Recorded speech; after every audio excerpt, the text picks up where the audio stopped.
came down here to hang out in Savannah, and they'll be, playing with movies and cameras and everything like that. Please give a big hand to Ponch! Hold on, Ponch. We're gonna check out, make sure. Does you like yours in the mic stand? Yeah, right. Oh, you just rather hold it? Oh, okay. You rather hold it, everybody. Ponch! How's it going? Woo! My real name is Mike Hilaire. Everyone calls me Ponch. I live in New York City. Thank you. I've never really spent much time down in the South. I'm not back in New York. I'm not really particularly politically correct, so doing jokes in the Bible Belt sort of scares me. I prepared for it. I got a guy waiting downstairs in a car, unless I have to make another getaway. I did last time. It's funny, like I said, I haven't spent a lot of time in the South, but I got a lot of friends that live up in New York from the South. They're always telling me, save your Confederate dollars, for the South will rise again. I don't really buy it. It's been about 150 years since the Civil War. The South hasn't risen again since then. I think they might have missed their window of opportunity. Besides, I don't really know where to get Confederate dollars. I don't have any. The only place I can think of is a museum. So the way I figure I'll handle it is I'll let the museum save Confederate dollars, and if the South does happen to rise again, I'll just rob the museum. I'm learning a lot about Southern hospitality here. Everyone's always saying thanks and please and sir and ma'am, and so annoying. Kind of driving me nuts. Back in New York, we don't do a lot of that. We just cut to the chase. It's a yes or no question. Just say no, you won't have sex with me, we can move along. No reason for thanks or compliments. My idea of a compliment is insulting someone or... No, actually, my idea of that is not my idea of a compliment. My idea of a compliment is not insulting someone or calling them a dickhead in a conversation I'm having with them. Anyhow, it's just how they do it in New York. I'm not from New York originally, much like most of you.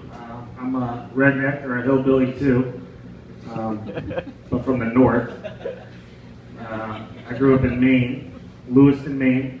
I want you to picture a quaint, sort of charming, storybook, New England-y sort of town, and you're picturing the wrong place. Lewiston's kind of a dump. It's sort of like Maine's version of Detroit, except there's no airport or black people. Well, there's not. I don't know what to tell you. Where is I going with this? This is the part of my set where I forget my entire set. I tend to do a lot of that. Shit. I knew this was going to happen. Anyway, yeah, like I said, I grew up in Lewiston, Maine. Yeah, Detroit, blah, blah, blah, blah, blah. Alright, look. Fuck. Damn. Whoops. I'm not supposed to use that word on stage. Anyway, yeah, Lewiston, not a particularly diverse place. Growing up, we had one black kid in my whole class. He was actually an adopted Indian kid that we just called black. Sort of easier that way. It was like Maine's version of affirmative action. In fairness, we had 4 Asian kids in my class that we'd also call black from time to time, so we didn't come off too racist. Yeah, Lewiston, it was the first city in the state of Maine to adopt a Gay Rights Act, which is pretty cool. It's also the first city in the entire country to repeal a Gay Rights Act. For some reason that part doesn't usually make it into the travel brochure. Growing up, I hung out with a pretty cool group of people. They were popular at the time. Nowadays they're not so popular. We were known as bullies. Yeah, hugely unpopular now. There's a lot of anti-bullying campaigning going on in the news. That's why I decided to start my own campaign called Don't Be a Pussy. Similar to last year's campaign called Don't Be a Little Bitch. Actually, the only difference between Don't Be a Pussy and Don't Be a Little Bitch is one of them's called Don't Be a Pussy and the other one's called Don't Be a Little Bitch. I also started an internet campaign. It's called Don't Be a Little Cyber Bitch. That's for cyber bullies. Growing up, we used to call those guys nerds. I'd shove them into lockers, and knock the books out of their hands. So if there's any cyber bullies out there, feel like making fun of my Facebook page, just remember I'm a real life bully and I'll probably knock your teeth out of your head. You might want to think twice about it. By now, some of you are probably thinking, what brings this guy to Savannah, Georgia? Probably a lot of you are thinking, when's this guy going to leave Savannah, Georgia? Well, I'm here working. I'm doing a television series, a jail series. I'm a sound guy for it. It's funny, I was hanging out in jail all day. It's hilarious, right? There was a big MRSA epidemic, which is a contagious flesh-eating disease. So if there's an outbreak after the show, sorry. Guess that's my bad. At least it's not Ebola. Yeah, it's funny, I hang out with murderers and rapists all day long. People ask me if I ever get nervous. I wouldn't say get nervous, I'd say more absolutely terrified. I mean, I just told you I'm hanging out with murderers and rapists all day. Kind of afraid that they might, I don't know, murder or rape me. The murder part I think I can live with. Kinda. It's the rape thing that really scares me. I even hate the word. So I started to call rape surprise sex. Sort of like, surprise, I'm inside of you. Yeah, it's kind of rough. That's a bad joke. Yeah, I wasn't sure if this one would fly. Yeah, I was a little worried about that one. Anyway, we were filming in the women's jail today. It's crazy if a chick hasn't seen a dude for months or years at a time. An average guy like me becomes very, very attractive. I was getting catcalled and told very specifically by one inmate today where on her body she wanted me to put my mouth. It seemed pretty unpleasant and dirty, especially given the recent MRSA outbreak. Not saying I wouldn't do it. Let's face it, beggars can't be choosers. Yeah, at one point today I was miking a scene and had my arms up over my head. One of the inmates came up and sniffed me. Yeah, she told me she liked my scent. I forgot to wear deodorant today. I'm not sure why she liked my scent. Frankly, it sort of smelled like someone took a shit in my armpit. Which leads me to believe I got really good jail game. I mean, I can't even get a chick to have a drink with me on the outside. Never mind smell my armpit.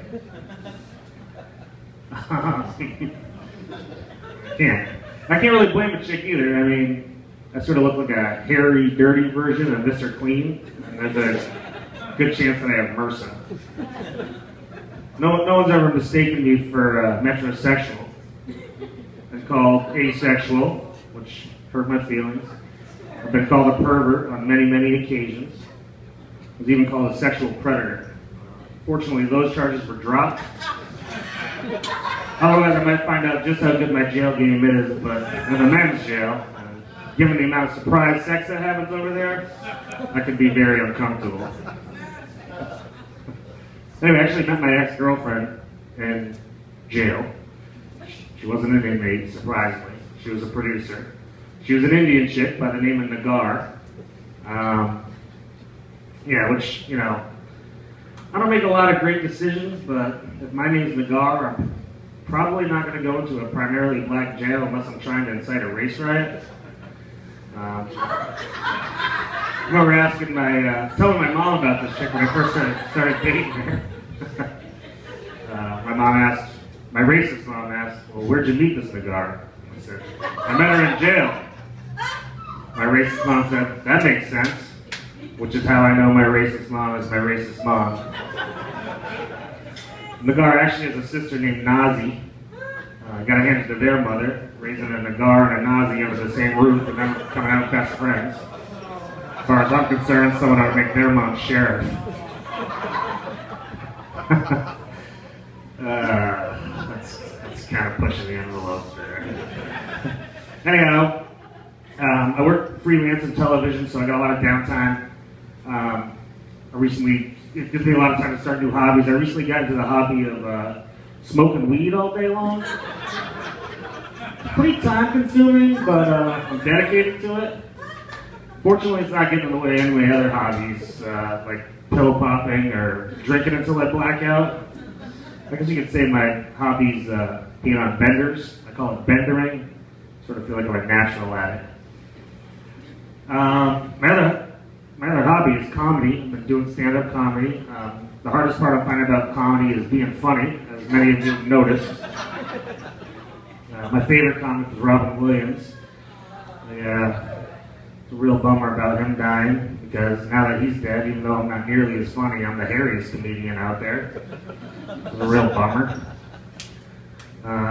Since I started doing comedy, I used to think I sounded like Harrison Ford, and then I started doing comedy, and I realized I don't sound anything like Harrison Ford, which sucks. The only thing I had going for me was sounding like Harrison Ford. I even had it on my dating profile. I sound like Harrison Ford, but I don't. My favorite part of doing stand-up comedy is I can get on stage and publicly bash my other ex-girlfriend. For instance, I can say she has an enormous vagina. Whether that's true or not, that's really fun for me to say. And it's true. Which is even more fun for me to say, even though I don't sound like Harrison Ford. Anyway, thanks a lot. That's all my time. You guys have been great.